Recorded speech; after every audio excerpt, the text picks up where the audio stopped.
अस्सलाम वालेकुम। आज का बेटा हमारा टॉपिक है डेटा ट्रांसमिशन, जो कि चैप्टर नंबर 2 है, P1 का।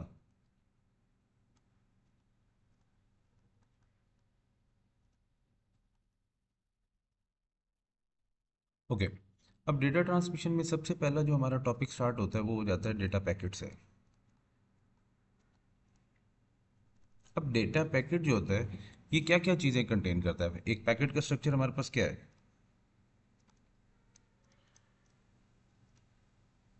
पैकेट के स्ट्रक्चर में हमारे पास बेटा सबसे पहले आ जाता है पैकेट हेडर,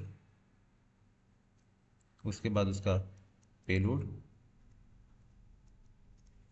एंड फाइनली उसका ट्रेलर।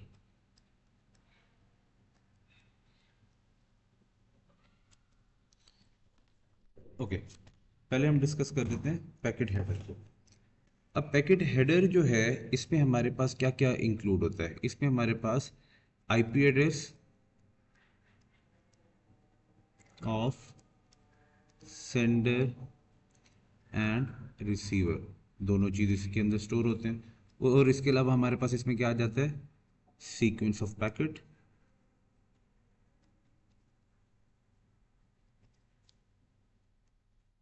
और फाइनली इसमें हमारे पास आ जाता है size of packet.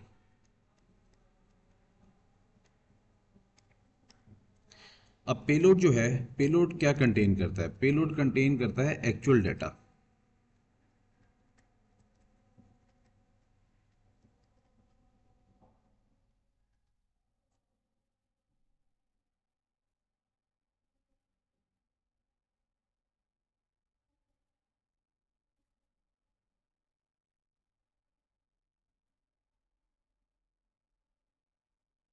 Okay, finally जो ट्रेलर है, ट्रेलर क्या इंक्लूड करता है। It includes method of identifying the end of packet,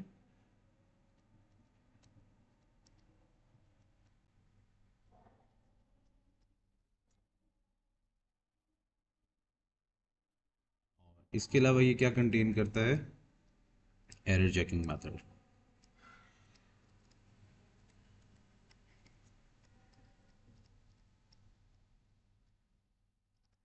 जो कि कौन सा होता है, CRC, साइक्लिक रिडंडेंसी चेक।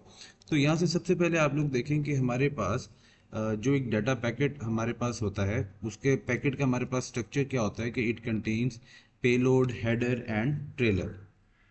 अब पेलोड के अंदर हमारे पास क्या क्या चीज़ें आ जाती हैं, हेडर में क्या क्या चीज़ें आ जाती हैं, ट्रेलर को हमने डिटेल में डिस्कस कर लिया। यानी कि एक पैकेट जब ट्रेवल करेगा, डाटा पैकेट, तो हमारे पास उसके अंदर ये तीन चीज़ें साथ जाएंगी।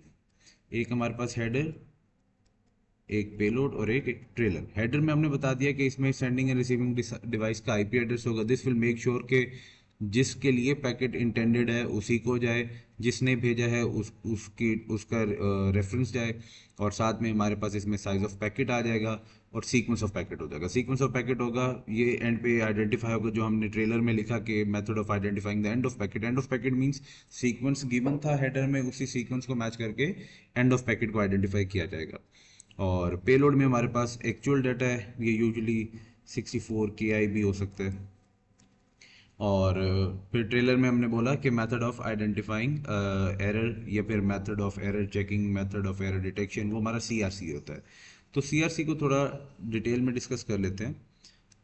CRC साइक्लिक रिडंडेंसी चेक है। It is a type of method, it is a type of error detection. जैसे कि आप लोग method of error detection, echo check, checksum use करते हैं, ये भी ट्रांसमिशन में एरर को डिटेक्ट करता है।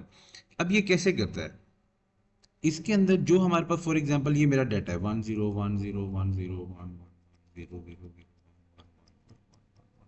लेट्स अज्यूम ये एक डाटा है हमारे पास। ये क्या करता है, ये इस डाटा में से नंबर ऑफ वंस को कैलकुलेट करता है। जो भी नंबर ऑफ वंस आएगा उसे कन्वर्ट कर देगा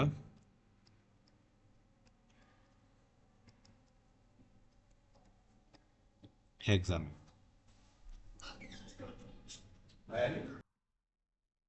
इसको हेक्सा में रिप्रेजेंट करने के बाद इस हेक्सा वैल्यू को, यानी कि फॉर एग्जांपल ये हमारे पास हेक्सा वैल्यू हो गई, इसको along with the block of data, जो भी मेरा डाटा है, इसके साथ सेंड कर देगा टू रिसीवर। ठीक है। इट मीन्स कि ये वाला सारा पार्ट किसने प्ले किया? सेंडर ने। सेंडर ने ये डाटा सेंड कर दिया टू रिसीवर। अब रिसीवर का क्या रोल होगा? रिसीवर अगेन जो है रिकैलकुलेट करेगा number of once,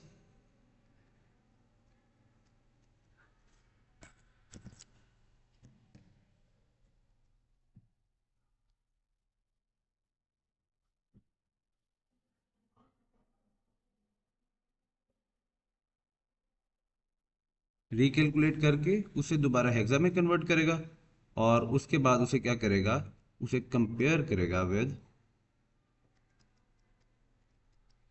the received hexa value. तो जो हेक्सा वैल्यू उसे उसने रिकैलकुलेट की, उसे रिसीव्ड हेक्सा वैल्यू के साथ कंपेयर करेगा। अब इसमें हमारे पास if both values will be same, this indicates there will be no error in transmission. If both values are same, then there is no error in transmission.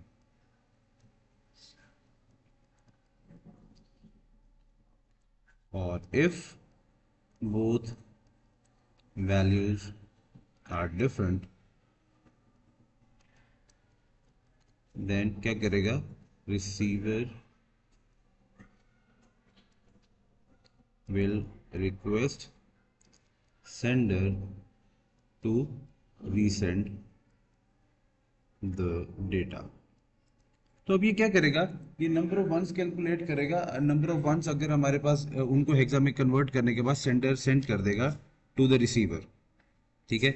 और receiver फिर क्या करेगा? रिसीवर उस पूरे डाटा को यूज करके दोबारा recalculate करेगा नंबर ऑफ वंस, उन्हें कन्वर्ट करेगा इनटू हेक्सा और फिर उस हेक्सा वैल्यू को कंपेयर करेगा with the received hexa value. अगर दोनों हेक्सा वैल्यू सेम हो गई तो it means there is no error in transmission and data has been transmitted without any error. अगर दोनों हेक्सा वैल्यूज डिफरेंट हो गई तो this indicate error in transmission. ठीक है बेटा। अब इसके बाद हमारे पास इसी का टॉपिक था पैकेट स्विचिंग।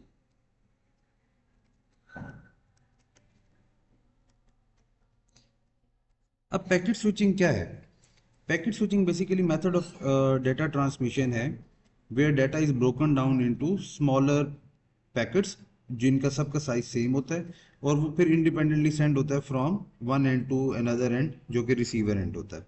ठीक है। इसकी अगर एक क्वेश्चन आपके पास इसका आ जाता है ड्रॉ एंड एनोटेट का, तो हम इसे कैसे करेंगे?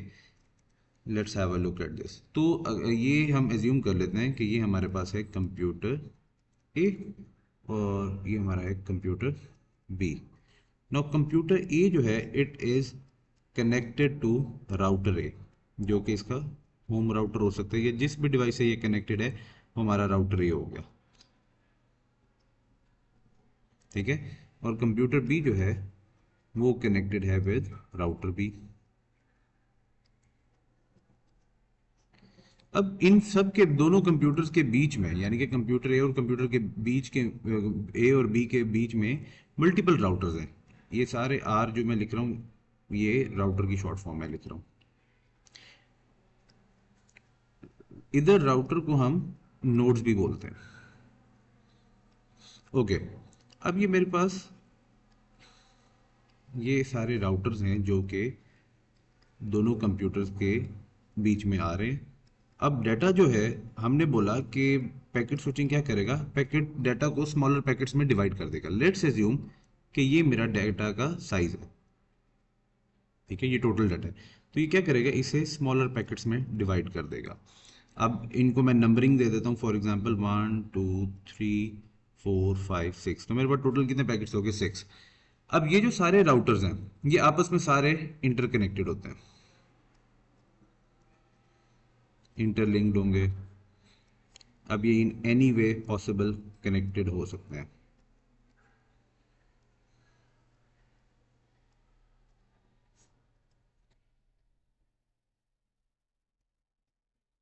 So from router A, data can be transmitted to either this router, this router, this router और फिर फर्दर वहीं से ट्रेवल करता रहेगा। हम एज्यूम करते हैं कि पैकेट नंबर 1 और 2 इधर से ट्रेवल करके पैकेट नंबर 3 और 4 इस राउटर पे चले गए, पैकेट नंबर 5 और 6 इस राउटर पर चल गया। अब ये जो पैकेट को डिसाइड करना होता है राउटर ने, राउटर जो है बेसिकली वो ना सिर्फ पैकेट को फॉरवर्ड करता है, उसका राउट डिसाइड करता है, बल्कि वो ये भी देखता है कि नेक्स्ट कौन सा अवेलेबल राउटर है, और वो अवेलेबल होने के साथ साथ कोशिश उसकी होती है कि शॉर्टेस्ट पॉसिबल राउटर जो जो पाथ है उसको चूज करे उस राउटर तक जाने के लिए।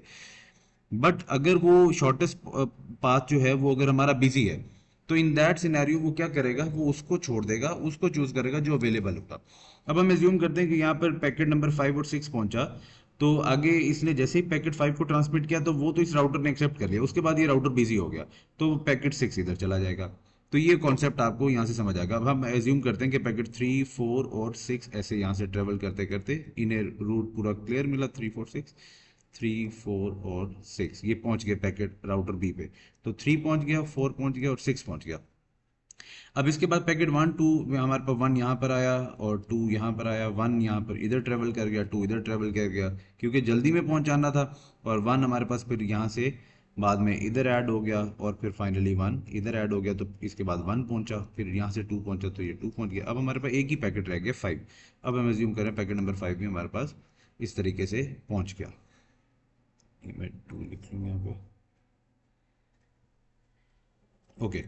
अब अगर आप लोग एज्यूम करें तो इसको एक सिनेरियो को देखें, तो हमारे पास पैकेट स्विचिंग में पहले जो मेन पैकेट था, डाटा पैकेट हमारा, ये डिवाइड हो गया into smaller packets of same size. ठीक है। अब उसके बाद ये सारे पैकेट ट्रेवल हुए from sending router to destination router, ये मेरा डेस्टिनेशन राउटर हो गया। और बीच में जितने राउटर्स और नोड्स थे उनको जंप करते हुए डाटा डिफरेंट राउट को यूज करके डेस्टिनेशन राउटर पे पहुंचा। अब डेस्टिनेशन राउटर पे जब सारा डाटा पहुंचा तो ये क्या है, ये आउट ऑफ ऑर्डर है। अब ये यहाँ पर क्या होगा, ये सारे पैकेट्स रीअरेंज होंगे और फिर सेंड हो जाएंगे टू रिसीविंग कंप्यूटर, जो कि हमारा कंप्यूटर भी है। अब इसमें आप लोगों ने एक चीज़ ऑब्जर्व करनी है, वो ये है कि हमारे पास जो हमने बात बोली थी कि ट्रेलर में हमारे पास क्या होता है, method of identifying end of packet.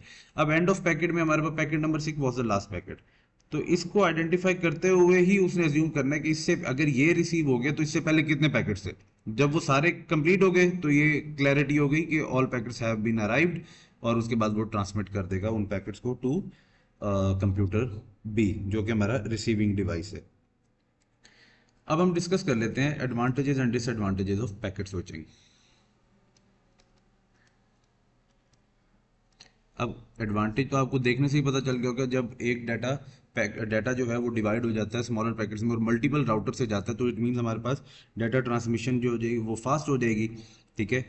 तो सेम वे हमारे पास क्या हो गया, इसको हम कैसे लिखेंगे, high data transmission speed.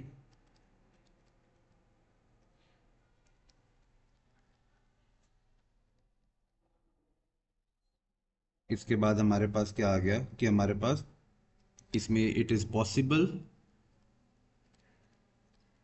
To come overcome failed और फॉल्टी लाइंस, फेल्ड और बिजी भी आप लिख सकते हैं, busy nodes.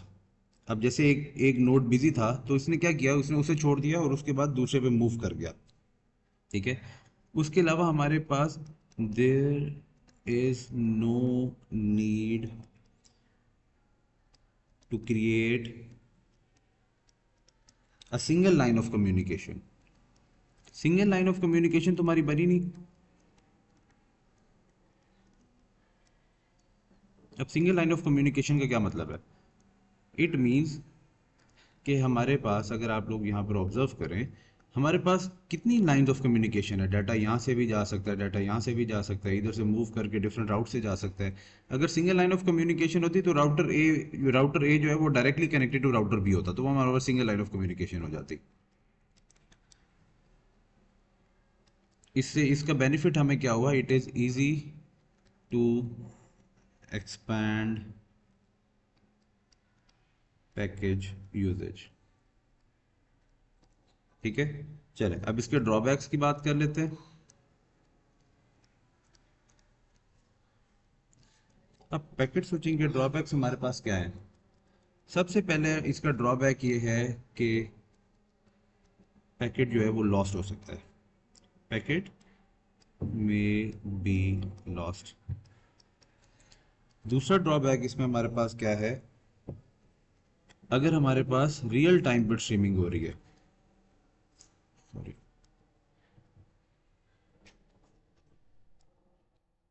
it is prone to errors in real time streaming. Real time streaming means live streaming. जैसे ही वॉइस ओवर आईपी हो रहा होगा, अगर उसमें हम पैकेट स्विचिंग यूज़ करते हैं तो उसमें एरर्स के चांसेस ज़्यादा हैं, तो उसके लिए हम सर्किट स्विचिंग यूज़ करते हैं, जो कि आपके सिलेबस में नहीं है। दूसरा इसका लास्ट ड्रॉबैक हमारे पास क्या है कि हमारे पास रिसीवर एंड पे डिले कॉज हो सकता है, क्योंकि पैकेट्स जब रीअरेंज हो रहे होंगे या रीऑर्डर हो रहे होंगे उस वक्त हमारे पास डिले कॉज हो सकता है। इसे हम कैसे लिखेंगे, delay at receivers end while the packets are rearranging या are being rearranged.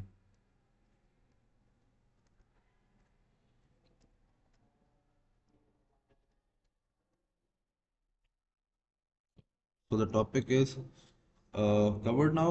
We are done with data packets. I hope the topic is clear to everyone. If you have any question, you can ask. Thank you.